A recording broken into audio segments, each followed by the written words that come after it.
नमस्कार साथियों, स्वागत है आपका आपके अपने YouTube चैनल एचएस पॉइंट पर। साथियों, हम आज आपके लिए रीजनिंग के प्रीवियस ईयर के अति महत्वपूर्ण प्रश्न लेकर आए हैं। अगर आप UPSI, UP police constable, SSC GD, railway LP technician, NTPC, group D इत्यादि किसी भी एग्जाम की तैयारी कर रहे हैं तो ये रीजनिंग की क्लास आपके लिए अति महत्वपूर्ण होने वाली है। तो आप भी हमारे साथ इन प्रश्नों को सॉल्व करिएगा। और अभी तक आपने हमारे चैनल को लाइक, शेयर, सब्सक्राइब नहीं किया है तो अभी जाकर आप सब्सक्राइब कर लें और बेल आइकन वाली घंटी को दबाना ना भूलिएगा। चलिए शुरू करते हैं हम अपना प्रश्न।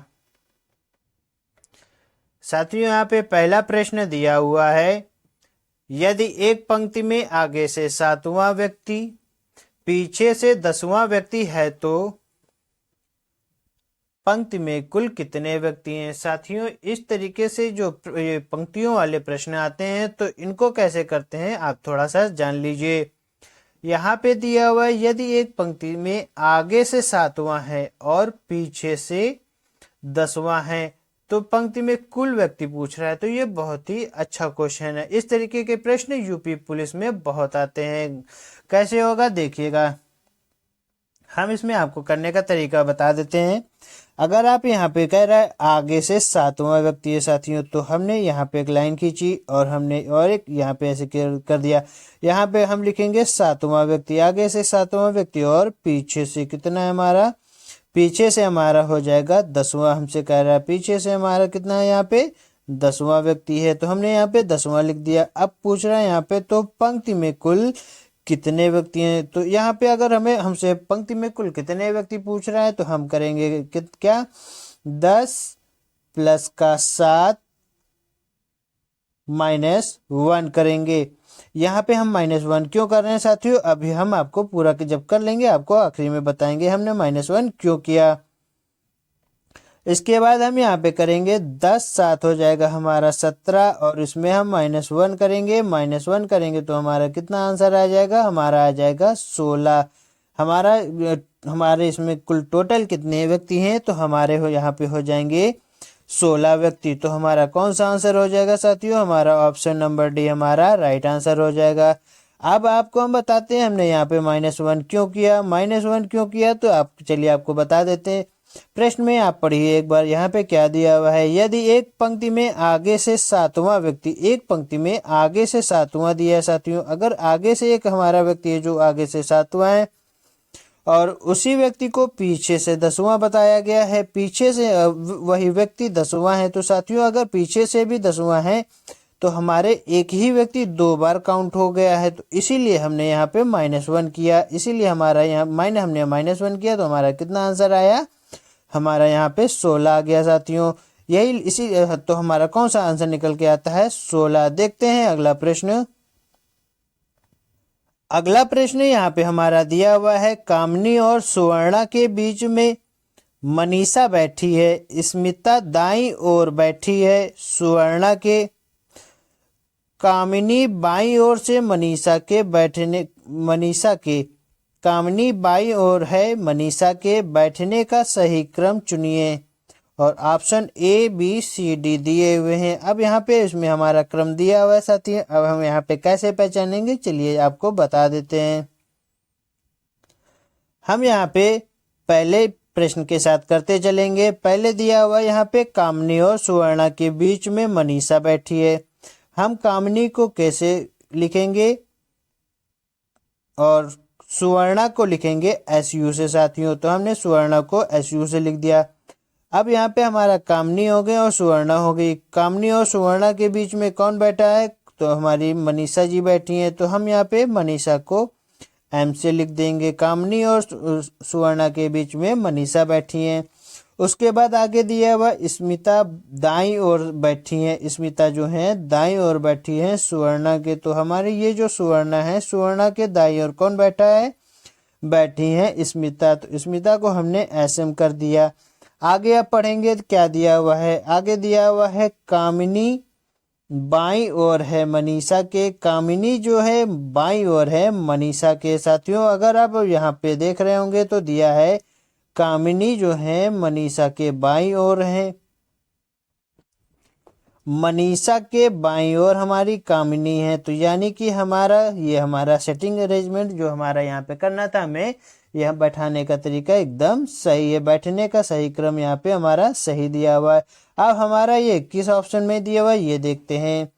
पहले दिया हुआ है कामिनी, तो यहाँ पे कामिनी तीन ऑप्शन में कामिनी, कामिनी और कामिनी। उसके बाद किस ऑप्शन में दिया हुआ है मनीषा, मनीषा यहाँ है, मनीषा यहाँ है, तो यहाँ पे नहीं है साथियों, तो हमारा ये दोनों ऑप्शन हमारे गलत हो जाते हैं।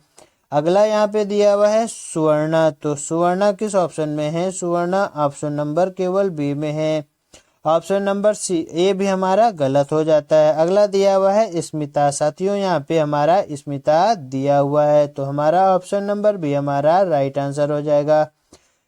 इस प्रश्न को साथियों हम ऑप्शन में ही डायरेक्ट कैसे सॉल्व कर सकते हैं, प्रश्न पढ़ते जाते और सॉल्व भी कर सकते हैं। तो ऑप्शन में ही कैसे, चलिए आपको इसमें बता देते हैं। वो मेथड दूसरा, मेथड 2 जो हमारा है करने का तरीका, यहाँ पे दिया हुआ है कामिनी और सुवर्णा के बीच में मनीषा बैठी है, तो हमें यहाँ पे कामिनी और सुवर्णा के बीच में मनीषा को बैठाना था।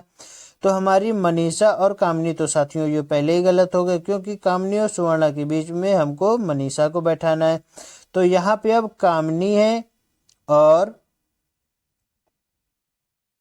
मनीषा और स्मिता, साथियों ये भी हमारा गलत हो जाता है। तो केवल एक ही हमारे पास ऑप्शन बचता है, कामिनी और सुवर्णा के बीच में मनीषा बैठी है।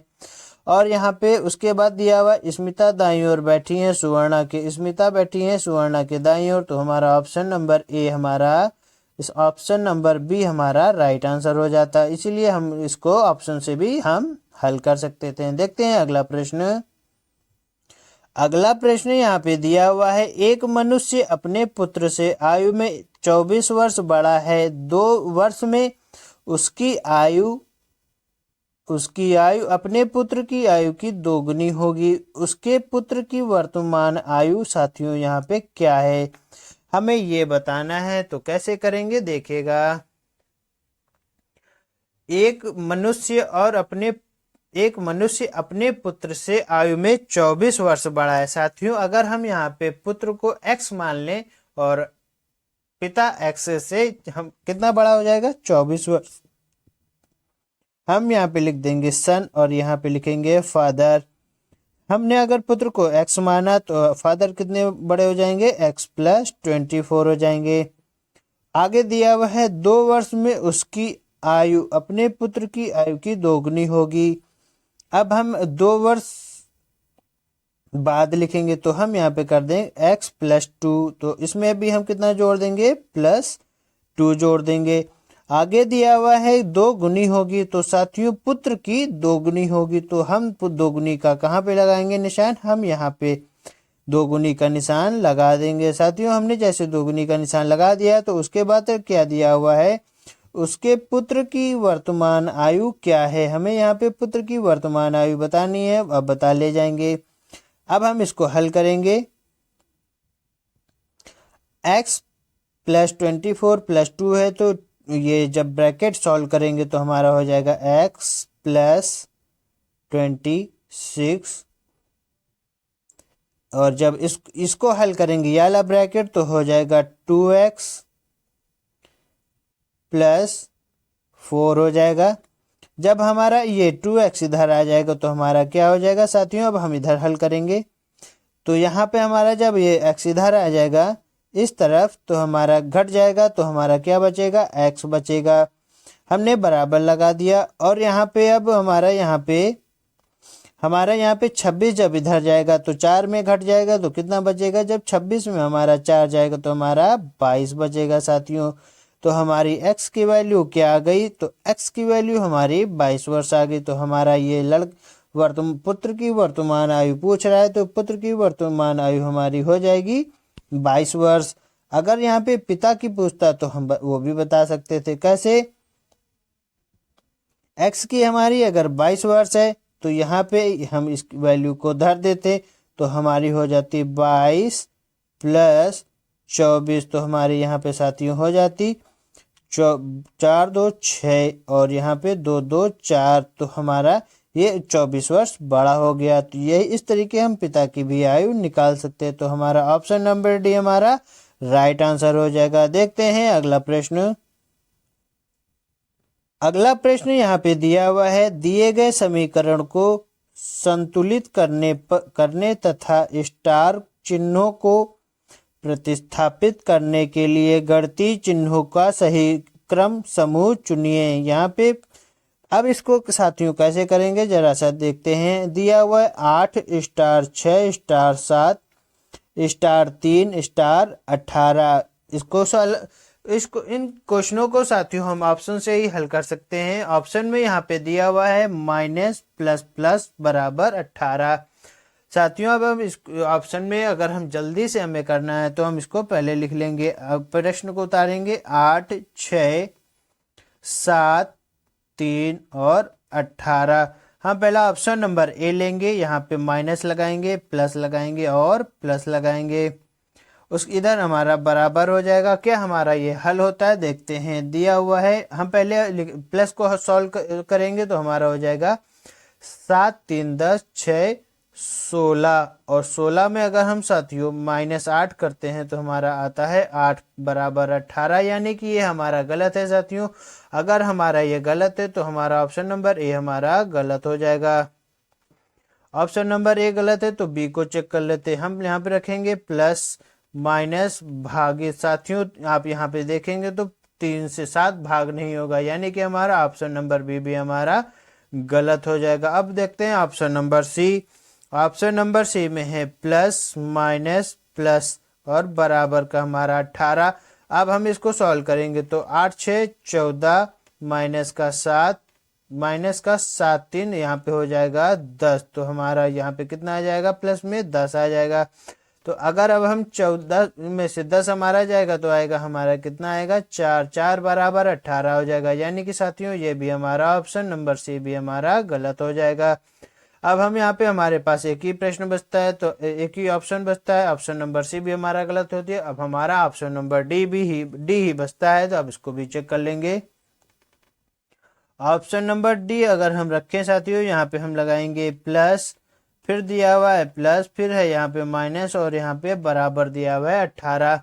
अब हम इनको जोड़ लेंगे। 8 6 14 7 21 होता है। 21 में अगर हम 3 घटाएंगे तो हमारा कितना आ जाएगा 18 आ जाएगा। तो हमारा क्या आंसर आ रहा है 18 आ रहा है साथियों। तो हमारा ये ऑप्शन नंबर डी हमारा एकदम राइट आंसर हो जाएगा। यही हमारा इसका राइट आंसर है। देखते हैं अगला प्रश्न। अगला प्रश्न यहाँ पे दिया हुआ है, यदि 8 - 3 + 4 बराबर 348, 9 - 6 + 8 बराबर 689, तो -5 - 9 + 6 बराबर प्रश्नवाचक चिन्ह। और ऑप्शन में हमारे दिए हुए हैं ए बी सी डी। साथियों अब इस तरीके के प्रश्नों को कैसे सॉल्व करते हैं और देखते हैं। यहाँ पे दिया हुआ है यदि 8 - 3 + 4, हम ऐसा क्या करें कि हमारा 348 आ जाना चाहिए। साथियों अगर हमें 348 लाना है तो हम पहले यहाँ पे प्रश्न को उतारेंगे। 8 3 - 3 8 माइनस का 3 प्लस का 4 बराबर हमारा यहाँ पे कितना आ रहा है 348 साथियों आ रहा है। अब हम यहाँ पे ऐसा क्या करें कि हमारा 348 आना चाहिए। तो साथियों अगर आप देख रहे होंगे तो आपने इस प्रश्न को हल भी कर लिया होगा। यहाँ पे अगर आप देख रहे होंगे तो सेम संख्या यहाँ पे हमारी दी हुई है 3 4 8। यहाँ पे दिया हुआ है 3 4 8। अब साथियों इस सीरियल को कैसे लगाते हैं चलिए आपको बता देते हैं। हम यहाँ पे पहले दिया हुआ है 3 तो हम यहाँ पे लिख देंगे, नंबरिंग कर देंगे 1। फिर यहाँ पे दिया हुआ है 4 तो हम यहाँ पे काउंटिंग कर देंगे 2। अगला यहाँ पे हमारे कौन सी काउंटिंग आ जाएगी 3 आ जाएगी। यानी कि हमारा 1 2 3 इस तरीके से चल रहा है, बीच का फिर राइट का फिर लेफ्ट का। साथियों इस तरीके से चल रहा है तो हम अगले वाले में भी कर लेंगे। दिया हुआ है 9 - 6 प्लस का 8 बराबर 6 8 9। साथियों अब इसमें क्या हमारी ये ट्रिक्स काम कर रही है? अगर कर रही है तो हमारा अगला प्रश्न अगला जो दिया हुआ है उसको हम सॉल्व कर ले जाएंगे। पहले दिया हुआ है 6, बीच का हमारा 1 आया। अगला दिया हुआ है 8, 8 दाएं का हमारा 2 है। तो उसके बाद 9, तो ये हमारा लेफ्ट का 3 है। साथियों अगर लेफ्ट राइट का ये हमारा कॉम्बो सही है या तो हमारा ये तरीका एकदम सही है। तो अब हम इस प्रश्न को आगे इसमें चेक कर लेंगे। लिखेंगे हम यहाँ पे 5 - 9 प्लस का 6 बराबर प्रश्नवाचक चिन्ह। अब प्रश्नवाचक चिन्ह पे हम कैसे हमने किया था उसी तरीके करेंगे। पहला बीच का अंक हमारा क्या होगा? पहला होगा, और राइट वाला हमारा हो जाएगा दूसरा, और लेफ्ट का हमारा हो जाएगा तीसरा। साथियों हो जाएगा। अगर इस तरीके से हमारा ये हो गया है तो अब देखते हैं कि हमारा सही है। पहले हम लिखेंगे यहाँ पे 9, उसके बाद दूसरा लिखेंगे 6 हमारा आ जाएगा। अगला तीसरा हमारा हो जाएगा यहाँ पर 5 आ जाएगा। साथियों हमने यहाँ पे लिख दिया 9 6 5। तो ये हमारा किस ऑप्शन में देखते हैं? ऑप्शन नंबर ए नहीं है, ऑप्शन नंबर बी 9 5 6 नहीं है, सी भी हमारा नहीं है, ऑप्शन नंबर डी हमारा दिया हुआ है। साथियों कितना? 9 6 5 हमारा ये ऑप्शन नंबर डी हमारा दिया हुआ है 9 6 5। तो हमारा ऑप्शन नंबर डी हमारा सही हो जाएगा। Next question. साथियों यह वाला प्रश्न हम आपको होमवर्क के लिए देते हैं, तो ये आपके लिए होमवर्क है और इसका आंसर आप हमें कमेंट बॉक्स में बताइएगा। आपको साथियों ये हमारी रीजनिंग की क्लास कैसी लगी? अगर अच्छी लगी हो तो हमारे चैनल को लाइक करिएगा, शेयर करिएगा और सब्सक्राइब करिएगा, और बेल वाली घंटी को दबाना ना भूलिएगा। अगर आप इस क्लास से रिलेटेड कोई भी समस्या हो तो आप हमें कमेंट बॉक्स में जरूर बताइएगा, हम उस पर ध्यान देंगे और काम करेंगे उस पर। मिलते हैं आपसे अगले वीडियो में, तब तक के लिए नमस्कार।